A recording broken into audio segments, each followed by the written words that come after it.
Hey guys, welcome to our Bible study, Refuting Calvinism letter by letter. And this is a comprehensive, deep dive into unpacking and refuting what Calvinism is. And also, Calvinism is popularly known by Reformed theology and predestination. Now, this doctrine is more far reaching than a lot of people realize, and especially some of the most famous ministers and preachers and pastors are Calvinists. Most Baptists are Calvinists. Um, um, and it's like if you're not a Calvinist, you're intimidated by the Calvinist doctrine. So that you see a lot of people, their approach, that, for example, people are, it seems that they are afraid to even criticize Calvinism or to even label. Now, I'm going to say that Calvinism is, to me, a damnable doctrine. Calvinism, it distorts God's character. And that is why I am doing a deep dive in it. So it's not enough just to say it's wrong, because most people don't cognitive that. They don't see it that way. And they don't recognize. So it's hard. So that's what I'm saying. So we're going to unpack it letter by letter. Now, what do I mean by letter by letter? Well, this is the acronym TULIP. And the acronym, TULIP, captures what Calvinism is. Initially, TULIP was a response to Arminianism, and as I said, I haven't studied Jacob Arminius. Obviously, I know of him because of doing this study here. But I don't know. I don't know. I don't know. I haven't studied Arminianism. That's my point. But as I said, Calvinism is very much so. As I said, it is very interesting because here the guy. When I say popular, this is John MacArthur. And a lot of people know who John MacArthur is. But he is a Calvinist. Now, let me kind of go back and do my why we're doing this, okay? My introduction to Calvinism was through a man by the name of James White. He wrote a book called The Potter's Freedom. And this is the cover of his book. We have been kind of using this book to kind of get an understanding. I think he captures the argument of Calvinism. He is a master apologist. And as you can see, even under the term, the word freedom there, he says a defense of the Reformation and a rebuttal to Norman Geisler's Chosen but Free. Now, this is Norman Geisler's book, Chosen but Free. And then notice what he says, the balanced view of God's sovereignty and free will. Now, let me just say this. Just in that little statement there kind of tells me how people approach the idea of refuting even Calvinism. Now, I haven't read Norman Geisler's book. What I'm saying is that the attitudes of a lot of people, they kind of tiptoe, in my opinion, around Calvinism. Now, James, that we in our first part of this, and I said it was going to be a kind of a long series, we dealt with refuting and unpacking the argument. And James White here presents an argument. Okay? And so we unpacked the argument. Now, the problem with when you get corralled, and this is what happens when you look at, if you look at YouTube videos, and I'm saying YouTube because our sermons, if you go to church and you hear debates, Calvinism debates, you get corralled into a thought framework. And in this case, like this book here, you get corralled into it. Now, as I said before, James White's book here, if you look at the back of his book, this is the back of his book, and you can see the scriptural index. And you have several pages where he lists all of the verses that he used in this book to make his argument for Calvinism. The problem, of course, is what scriptures he doesn't. And there's a plethora of scripture where he doesn't, and that is on purpose. So, but we're unpacking then what the idea of Calvinism is. So, in short, Calvinism, now TULIP was the response, and TULIP, this acronym goes back into, I forget, the 16th century, something like that, 15th, 16th century. This was how long this debate has been around. So this is not a young debate that's come up. But it is an acronym. In fact, let me go to, I'll give you a brief overview of what Calvinism is. Now this is, I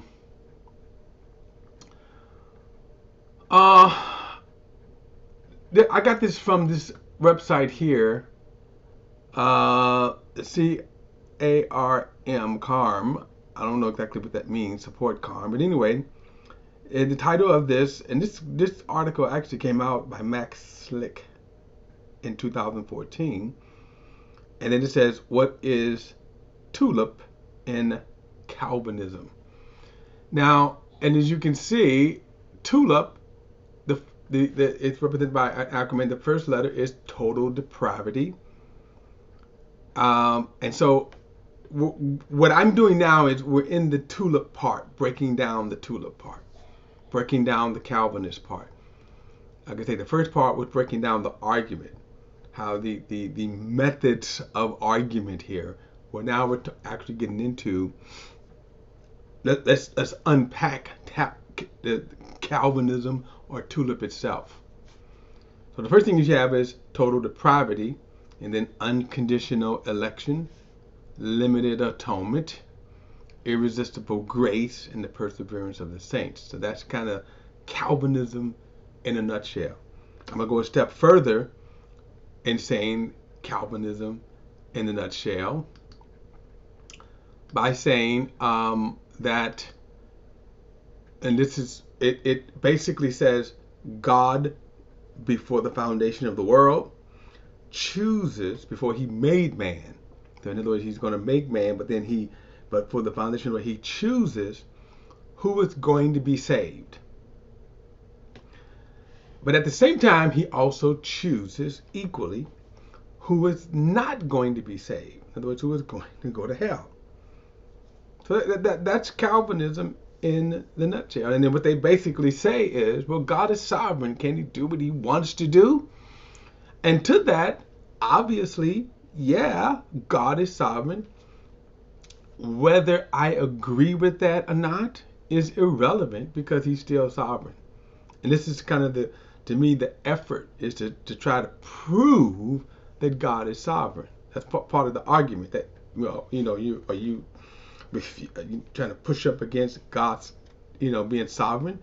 What difference does it make if atheists say that God doesn't exist, thus denying God's sovereignty? What difference does it make, right? Every atheist to date that has died has changed his mind, right? We would say this. So the point is, it doesn't matter whether or not if I agree with the sovereignty of God or not, God is still sovereign. But that's not even the point. What did God choose? That's the distortion. Because basically what Calvinists say and teach, that God sovereignly chooses some to be saved while sovereignly choosing some to be lost. Look at my little picture here, and that is and we're going to get to unconditional election later, but the idea of unconditional election means that if you see little stick men, well, you see the hand that's choosing one out of the six, right? So in this depiction, God only chooses one, but he doesn't choose the other. Now, the problem, of course, is that if you're not chosen, now if you're chosen, of course, hip, hip, hooray for you. But if you're not chosen, you are, and this is their teaching, you have no hope, no appeal, you are eternally lost, you are doomed. And this is, they tiptoe around that. You will find, whether it's John Piper, whether it's any of the famous Calvinists, they know this is a pickle. Oh, wow, but yet, and so they kind of fall back, well, God's sovereign. Okay, but again, we're going to go into this. Did he choose this? In other words, did God choose this method of salvation? Now, that said, if you, and of course, one question that I've yet to have anyone scripturally answer, how do you know if you're chosen? How do you know if you're chosen? My thing is that if I'm not chosen, because there are some people that are not chosen. In fact, according to this doctrine, there are a lot of people who are not chosen. How do you know if you're not chosen? Because if I'm not chosen, me, how do I know if I'm chosen? If I'm not chosen, let me close this down and eat, drink, and be merry. Right? Let me just enjoy sin. Right? Because what difference does it make according to Calvinism? Doesn't matter. You're not chosen anyway. Now, I'm emphasizing that because of the illogic of the argument. In other words, if you're not chosen, then why aren't you telling people? Or is it a surprise that you die and God says, bah, you're not chosen? So if you're not chosen, shouldn't I know? Because if I'm not chosen, doing good makes no sense. Now, obviously, I could refute that argument, my own argument here, but by saying that I would obey the law so I won't go to jail. In other words, even if I know I'm not chosen, then obeying the law leads to a better life. I won't go to jail. At least to me, jail is just not an option for me. Okay. And of course, all of this argument is kind of silly in the sense that to make this, but again, how do you know if you're chosen? So let's kind of go back and let's, I want to continue to, we're talking about total depravity, but before I get back into this, let's do a quick recap. Now, the total depravity, which we'll come back in a moment, is man is completely touched, affected by sin and all that he is. I'll come back to that. Unconditional election. Now, points the U and the L are the most controversial. Unconditional election. God elects a person based upon nothing in that person, because there is nothing in him that would make him worthy of being chosen. Rather, God's election is based on what is in God. God chose us. Now, I don't know who the us that this person is talking about, since us, well, the us, of course, I think is those who are chosen. Now, and we'll come back to this again, because the point of what they're saying is that God only chose some. He didn't choose everyone. Okay, he did not choose everyone. And then 3, limited atonement. Because God didn't choose everyone, why waste the blood? So Jesus only died for those whom he chose. Okay, so that's why I said, if you're not chosen, you have no hope. You have absolutely no, you don't even have an appeal to God, right? You don't have any appeal. God, can you change your mind? Can you, please have mercy? No mercy. You're not chosen. You're just out of luck. So therefore, Jesus, and the reason why Jesus didn't even die for you. So you're really out of luck. But then, if that's the case, why am I under the wrath of God because He didn't choose me in the first place? Now we're gonna unpack that more. Then irresistible grace means that the term unfortunately suggests a mechanical and uncorrosive force on which upon an unwilling subject. This is not the case. Instead, the act of God making the person willing to receive Him. Again, we unpack that. It is silly. And the perseverance of the saints says that we are secure in Christ, that we cannot fall away. Now, we'll come back to all of this. Okay? But right now, we're talking about total depravity. Let's read it. And then he says right here, man is completely affected by sin, and all that he is in nature, he is completely fallen, but is not as bad as he could be in action. For example, he says, not all murder, example. Furthermore, this total depravity means that the unregenerate will not, now understand this phrase here, the unregenerate will not, of their own free will, choose to receive Christ. Now you have to understand the importance of what they're saying. You cannot choose. You don't have the will to choose. We're going to unpack that. He says, one, it is the unbeliever who is deceitful and wicked, okay, full of evil, loves darkness rather than light, and does evil. There's a distortion of how they just presented that scripture. Look at this. Does not seek God, nor does any good, is ungodly, dead in his sins, by nature child of wrath, cannot accept or understand spiritual things, a distortion of this, and a slave of sin. Now, most of that we agree with. However, there are some points here that they distort. Now, I want to come back out of this because I want to talk about being dead in sin and what does that mean. We got into that in our last study. What does it mean to be dead in sin? Now, so last week we went to Genesis chapter 2. God commands Adam. He said, Adam, you are free to eat of all of the trees that I've created, right? All the trees that I've given you.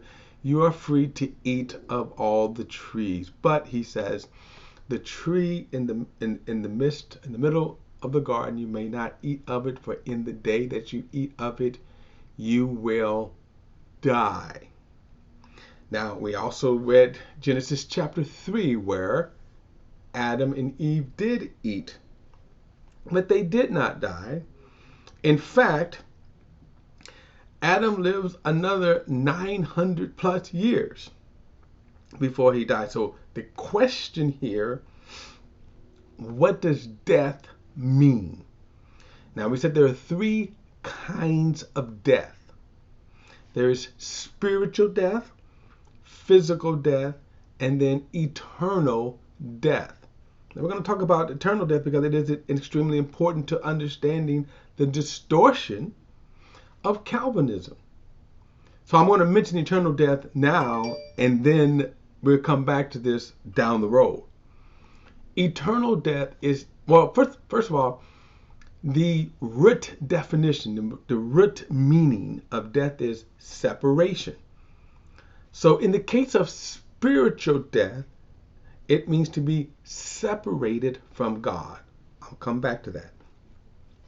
Physical death means to be separated from our physical bodies. Eternal death means to be eternally separated from the presence of God. That's important because of rejection. Now, of course, according to Calvinism, You are eternally rejected from God because he simply didn't choose you. That's why I said, if you're not chosen, you are out of luck. Okay. Now, what does it mean when we say separated? When I say I'm separated from God, I'm separated from my body. Okay.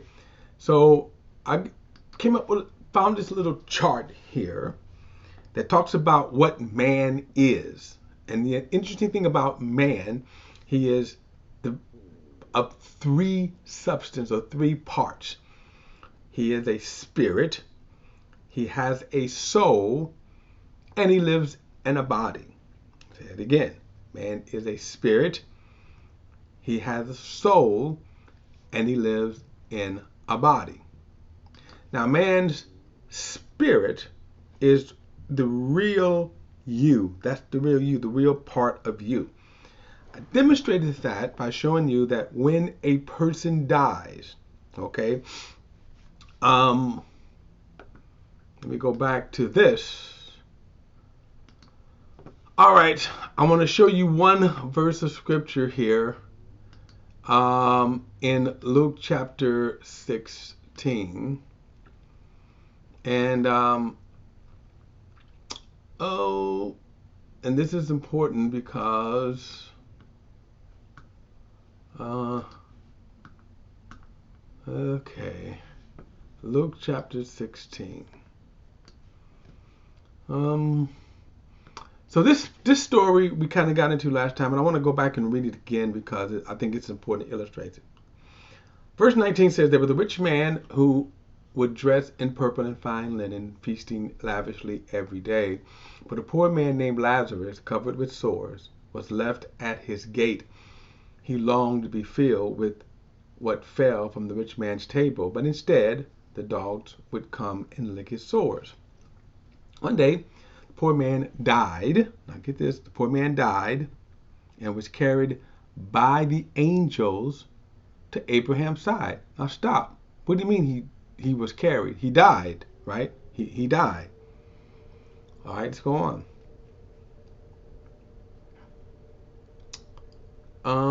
It says, one day the poor man, verse 22 again, the poor man died and was carried away by the angels to Abraham's side.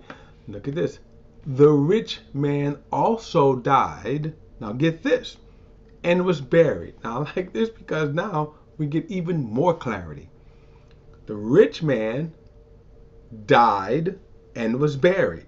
So body buried, decaying, right? In fact, remember back then they didn't have very expensive funerals. Won't get into that ripoff. I digress. But they didn't have embalming, those methods of preserving a body for your Uncle Joe to get in or your Aunt Ruth, whatever, to come in 2 weeks later. Back then, when you died, right, you typically was buried that day. In other words, once it was determined you're dead, you were put in the ground that day. All right. But he says he was died and was buried. In other words, rigor mortis, decay, would already start setting in, especially depending on the time of the season. Notice he said he died and was buried, right? He died and was buried. So in other words, let's come back to our looking at us.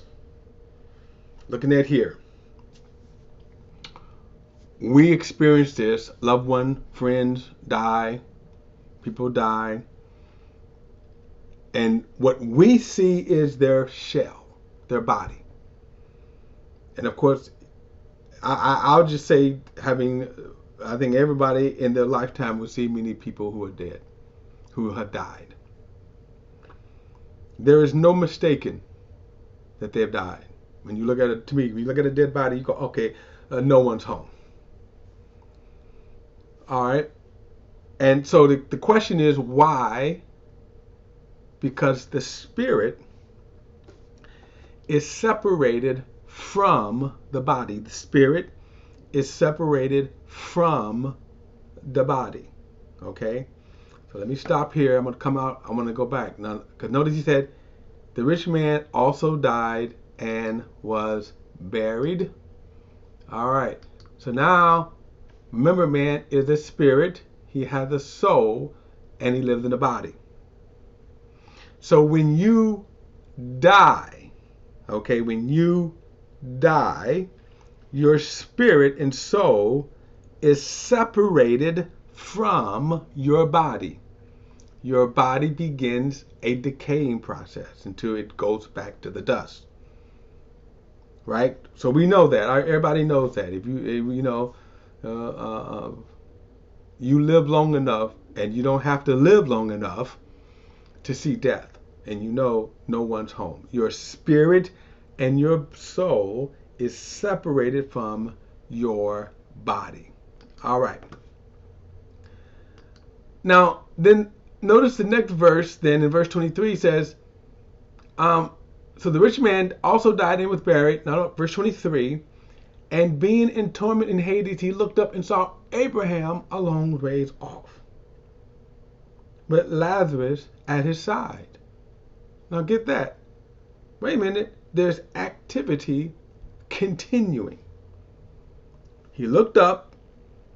What looked up? Well, he looked up. What looked up? And being in torment in Hades, he looked up and saw Abraham a long ways off, with Lazarus at his side. Father Abraham, he called out, have mercy on me. Send Lazarus to dip the tip of his finger in the water to cool my tongue, because I am in agony in this flame. He says, son, Abraham said. Now notice he saw Abraham. So there's a couple of things here that's going to go on. Look at the next statement. Son, Abraham said, remember that during your life you receive your good things, just as Lazarus received bad things, but now he is comforted while you are in agony. Besides all of this, a great chasm has been fixed between us and you, so that those who would want to pass over from here to you cannot, neither can those from there cross over to us. Now, we can get into the whole nuance. We're not going to get into it here, but the whole nuance of what was called Abraham's bosom, or the place for the departed spirit before Jesus died on the cross. Okay. What I want to focus on here is, notice he says, remember, go back to verse 25, remember in your lifetime. So after death, and remember, he's talking to a man whose body, as they spoke, was buried in the ground, decaying, returning to the dust. And now he speaks to the man and said, remember, during your life, you receive good things. Okay, so now let's go back, because again, we need you to understand what is going on here, so that you can, when we talk about death, talk about, and then also even what salvation is, also why the total depravity goes off, goes away, goes astray. So remember, we said that your spirit, in other words, what is man? You are looking at me, looking at a 63-year-old man. Okay, 63-year-old man. And so my body is getting older, slowing down, right? It constantly reminds me that I am not 20. In my mind, I think, you're 20. This here says, no, you're not. If I push it, and don't have to push it much, I'm reminded I've been on this earth for 63 years. Okay. Why is that now? Let's go back. Because my spirit, I'm a spirit, soul, and a body. My body, okay, is was 63 years old. Well, actually, in one respect, my entire being, spirit, soul, and body, is 63 years old. My body is just getting older, it's wearing down. Now, I also said here, look at this here, that the spirit, soul, and body. So what is the spirit, and what is the soul, and what is the body? So we said that your spirit then is the real you. Now, this is important. In other words, if I remember what Abraham saw, I mean, what Lazarus saw, I mean, the rich man saw, he saw Abraham and he saw Lazarus. And notice this, he also could remember there was some awareness going on there. Remember the other story from from last week we talked about the Mount Transfiguration. Okay, the Mount Transfiguration, where Jesus takes Peter and John up, and his body is transfigured, shines brighter than the sun. But another interesting thing happened is that they saw Moses and Elijah. And the fact that they were able to recognize, because Peter did recognize, so there was some revelation going on there.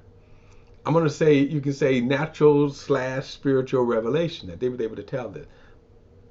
That's, of course, in itself interesting too. Not only do you remember, but it seems that you become more aware. That the awareness is heightened. Okay. You'll be able to see Moses and Elijah. Now, what was interesting about these two gentlemen was that Moses had been dead for nearly 1,500 years. Elijah had been dead for nearly 800 years. And yet here they come, they show up, and they're talking to Jesus. They're talking to Jesus, and this is sort of a glimpse for us too, that there is awareness going on. Now, in the case of our story with Lazarus, remember, in his case, because he did not live right, his experience is different because he did not heed the law of God. He rejected the law of God. And so he had a different experience. But understand, he remembers. Understand, he remembers. Okay? Now, I don't think we know all of the nuances of being in hell, being eternally separated from God. But notice they remembered. Okay? So the two experiences, that one will have eternal bliss and the other eternal torment. But they remembered. And that's my point. But what is remembering, though? Not only do they remember, but you were able to have a substance to them. Remember, the rich man whose body was buried, Lazarus, the poor man who begged at his table, he died.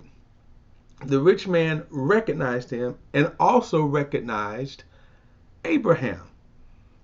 He saw something, and that's my point. It wasn't a phantom, a spirit, a vapor, kind of like just floating like the ooh, no. So my point is that you are a spirit, you have a soul, and you live in a body. What is the spirit? The spirit we see is a God consciousness. Through your spirit, you are aware of the spiritual realm around you. Okay? But you are also we see a spirit has a spiritual body, which means there is a spiritual substance. In other words, they don't float around in heaven and pass through each other. Right?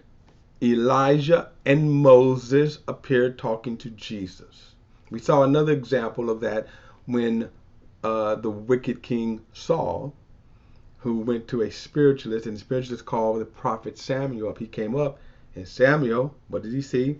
They saw Samuel. You go, well, why didn't you call me up? In other words, he's talking to Saul. He didn't go, who am I? Where am I? There's a remembrance there. All right. So the spirit, what is man? Breaking down man, he is a spirit, right? And then with that spirit, he can see, he's aware of the spiritual realm around him. Now, man is also a soul. He has a soul. What is the soul? Self-consciousness, as is defined here. In other words, his mind, his will, his emotions, also his desires. The will is very important. We'll come back to that. Because I want you to know where the will is. The will is in the soul. Keep that in mind. But that's important when we talk about total depravity.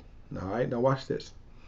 Now the body, your physical body. We are all aware of our physical bodies. We can't help but be aware of your physical body, lest you're unconscious. But it is what? Through your 5 physical senses, the sight, the hearing, the taste, the touch, and the smell, your body, you contact the physical world around you. Okay? The physical world around you. So now, what happened when Adam ate of the fruit and God says, you will die? He spiritually died, which means that he was alienated from the life of God. Remember, physically he lived in a 900 plus years, but the being of man was alienated when he ate the fruit. He was alienated from the life of God. So look at this picture, right? He was alienated from God. And so now man began to exist. He began to exist apart from God. And it will be like if you think about a tree, and you think about the trunk, and then you think about the branches. Now the branches and the leaves and the fruit receives its life, its nourishment from the trunk. Now imagine, so what happens when you pluck a piece of fruit off or you break a branch? You are alienating or separating that branch from its life source, the trunk. So if I take a branch or flowers, right, as much as some women like flowers, what happens? You take flowers and you cut them. What are you actually doing? You are alienating, you are separating the flowers from its life source. So they look pretty for what? A few days, but then they wither. Why? Because they are alienated from their life source. God is our life source, our existence. When man sinned, he alienated himself from the life of God. And so in that he began to die physically, but he was separated, thus he died the moment he ate of the fruit that God commanded him not to eat of. So at this point, understand this. The spirit, right, is now separated. The entire being of man is separated from God. But so his spirit now is dead or alienated from God. Okay, his spirit is alienated from God. Let me read a verse of scripture here. Ephesians chapter 4. Now this is a good picture here that we just read here, but Ephesians chapter 4, he's going to actually state it. Ephesians chapter 4 and verse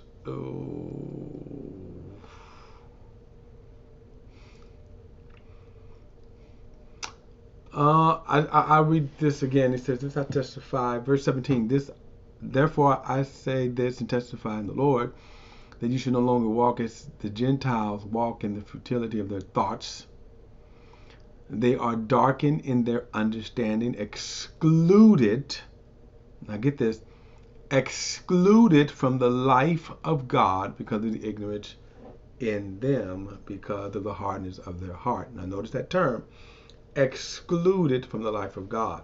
All right, now all of this is important to understand because, again, what does all of this mean when it comes to total depravity?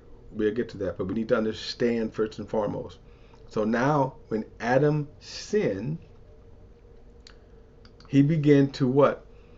Exist and live apart from God. So his spirit, think about his spirit being cut off, closed. You can't receive in from his spirit. Now, his body, Adam, was still alive physically. His spirit was alienated from God. Now imagine then, okay, which we should, because we as people, we live this existence. So now, go back to before Adam sinned. And before Adam sinned, he had, well, let's kind of go back to this. Let's look at this first. The soul. Let's talk about the soul. The soul, as it's referred to, and by the way, sometimes it's, most of the time, it is distinguishable in terms of spirit and soul, but they are together. In other words, you're never without your soul, right? We at the point, and I know I'm 63 and I'm very aware of my mortality, so I know that at some point I'm going to be without my body. But my spirit and soul is inseparable, and that's the difference. It's inseparable. Now, your soul, again, is your consciousness, right? You can say self-consciousness. It is the mind, the will, and the emotions, and your desires.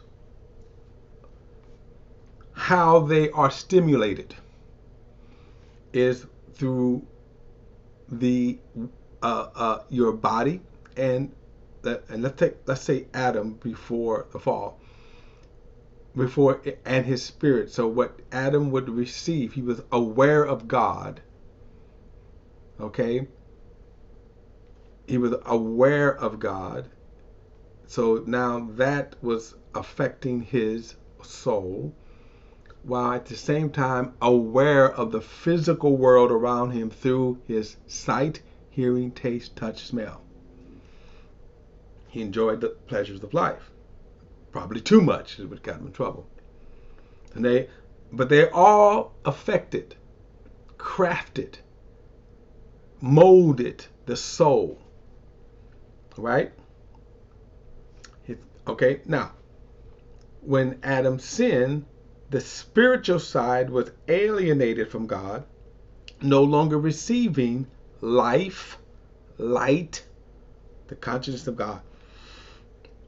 So now man began to live, because he began to now being influenced, being molded by the physical senses.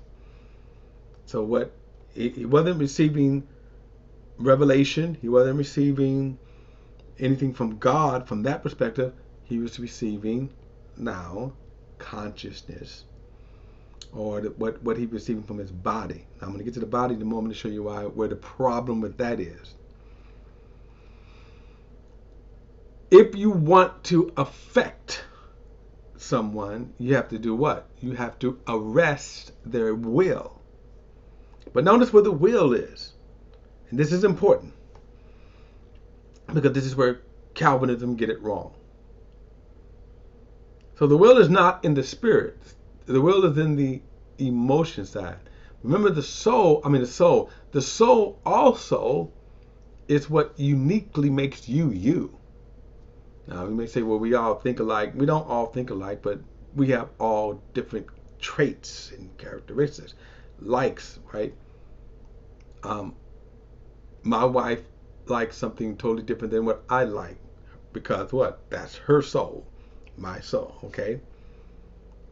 Now, the problem, of course, is that, and I know probably have to wait until we get to heaven, that I got to ask Adam, what were you thinking, right? Because remember, he was aware of God. Why did he change? Every human being that was born after Adam sinned. Thus, every human being was born alienated from God. Okay? So in other words, we never, we never had that awareness of God. So we lived based upon our emotions, desires, right? Our intellect that was formed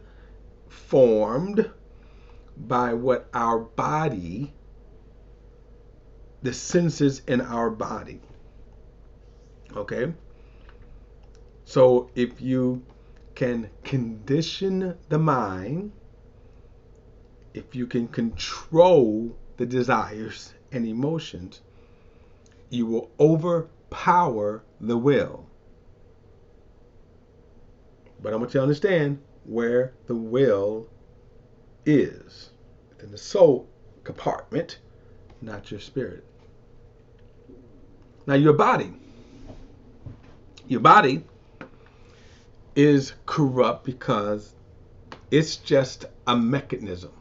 Your body is just a mechanism. Through your sight, through your hearing, through your taste, touch. That's all your smell, right? Those are the five physical senses. That's what you see in the world around you. Now, unfortunately, the entire world lies in wickedness. So mostly what is influencing your physical body is wickedness, right? We know this just by the culture that we live in. You cannot go anywhere without seeing something sexual, right? What is the idea behind that? Because your body pretty much only wants gratification. In other words, you need something higher to influence your body. Your body only wants gratification. That's it. And it doesn't take much to gratify your body. Now, your higher nature, if you want to call it, higher intellect, let's go back to there. What makes you higher than an animal is your soul, the emotions, the desires, your intellect. But as sinful beings, we cave to that lower nature. We want to gratify ourselves. That's it. Now, the soul itself, remember, it has the mind, the will, the emotions. And once you kind of condition that, then you could pull your will, you can pull the man whichever way you want. And this is why you see in the world, the people are pulled a lot of ways, but it's all according to the world. Even religion, paganism. You hear the term spirituality today, but it's not. It's really just flesh. Okay? So the question becomes, when we talk about total depravity, Calvinism says that man cannot will to do good. And they never ever give one verse of scripture in which to support that. Now remember where the will is, and there's nowhere, it's in your soul. Now your soul, in a sense, is neutral. Now your physical body is stimulated. The reason why you have such a hard time with your body is because what? As the information comes through your five physical senses, you have to contend with it stirring up the need for gratification from your body. So obviously, sex, but that's not the only thing. Drugs. Your body, once you get a taste of drugs, your body says, I need to get a hit, right? Alcohol, right? Because what? Alcohol feels good. Opiate, right? The whole drug thing. Why? Because it feels good, right? Food, right? Because your body feels good, right? uh, thinking of this perverted line that Halle Berry did. Make me feel good. Make me feel good. That's all your body wants. So the idea is that that's when you talk about your body you cannot fast that away. Your body cannot be tamed in that respect. Whereas, okay, body, you will never ever seek gratification. By the way, that's a mistake from a lot of people. Oftentimes when people fall into sin, they oftentimes, oh my God, how could I have sinned? How could you not have sinned? If you're feeding the beast, as it were. The key is don't go down that path. Don't go down the path of giving into the body. Because guess what? Your mind, your emotions, your desires will always captivate the will. And your body says, your body is constantly clawing. I want to be gratified. Whether it's food, drugs. How about sleeping, right? I don't want to exercise. I just want to lay here.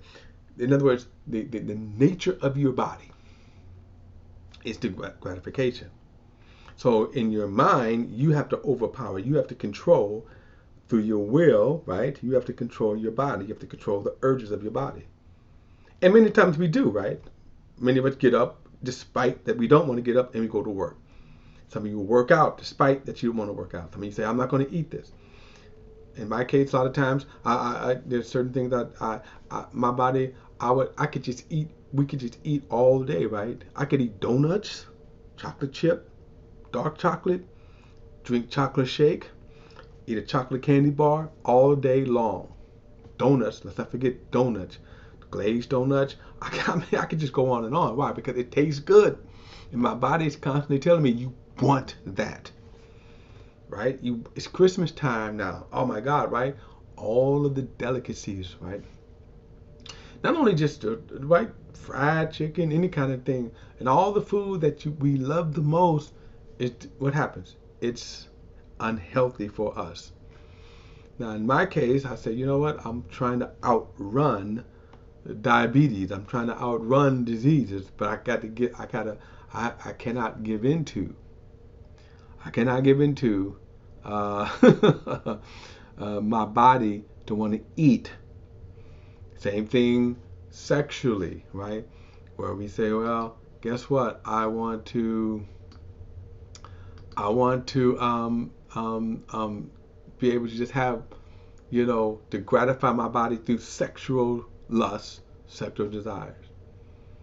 But guess how I control that? I control that by controlling my mind, controlling my emotions, controlling my desires, right? Now, and then I could sway my will to say, no, I'm not going to do that. Now, all of this becomes, what's important to understand here is, again, spirit, soul, and body. Adam alienated mankind from God. Therefore, man became a slave to his body. Through his 5 physical senses, sight, hearing, taste, touch, smell, he manipulates, he conditions his mind, his emotions, his desires, and then they will to do evil. They will to do evil. Now, the other question then becomes, when it comes to total depravity, can we will to do good? In other words, because basically, they say you cannot will to do good. This is the whole thing about, and it's bizarre that they would say that. Look at what he says right here. He says, total depravity. Look at point 1. Well, let me go back and read again. Man is completely affected by sin in all that he is. In nature, he is completely fallen. Now, while this is true, understand what they mean. Man, he says, is fallen, but is not as bad as he could be. Okay, in other words, not all murder. Furthermore, this total depravity means that the unregenerate will not, of their free will, choose to receive Christ. Now, that's where they get off. we're going to unpack that more, but that's where they get wrong, because he tells us to receive. He tells us to believe. Let me just refute that right now. And now watch this. 2 Thessalonians chapter 2.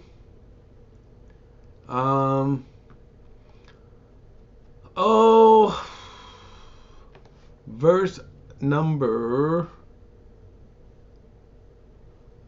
9. It says, the coming of the lawless one is based on Satan's working with all kinds of false miracles, signs, and wonders, and with every unrighteous deception among those who are perishing. They perish because they did not accept the love of the truth in order to be saved. For this reason, God sends them a strong delusion, so that they will believe what is false, so that all will be condemned, those who did not believe the truth but enjoyed in righteousness. Now we're going to come back and unpack that some more, because this is the problem here when he says that man cannot choose, right? He said man cannot.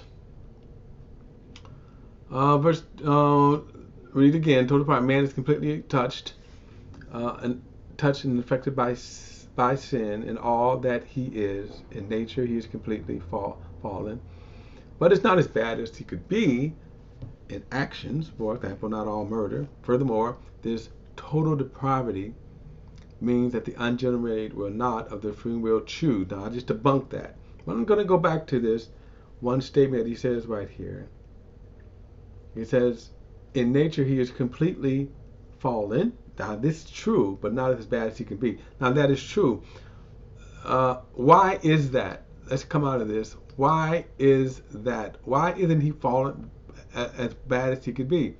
Well, remember, only his spirit is dead in that respect, but the body is corrupted. Body is living apart from God. Now, the idea that can man will to do good, next week we're going to get into showing plenty of verses, the entire Old Testament.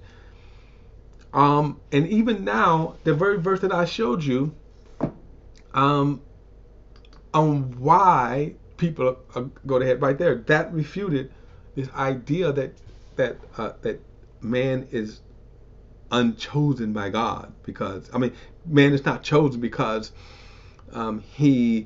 because God didn't choose him. Because that brings up the question, why do I face the wrath of God? Well, they would say because God didn't choose it. I'll get more into this later, because the concept of that is bizarre. In other words, I'm going to face the wrath of God because God didn't choose me. Well, why didn't God choose me? Well, he's sovereign. But still, he's going to say, but you're going to spend eternity apart from me because I didn't choose you. See, that's where the distortion comes in at. Because as we just seen, man is eternally alienated from God because what? They reject him. Which he said, well, yeah, they can reject him, but you can't choose to do good. That's what we're going to unpack. Don't forget to like and share this video and subscribe to BP, the Bible Perspective. And as always, if you have a thought or comment, add it to the comments section below. All comments are welcome. I would love to hear your comments. Love to dialogue with you. And don't forget that all comments are welcome. Don't forget that subscribe button. I'll see you next Tuesday as we unpack Calvinism letter by letter. We are in unpacking total depravity. See you next Tuesday, or next week. Next week.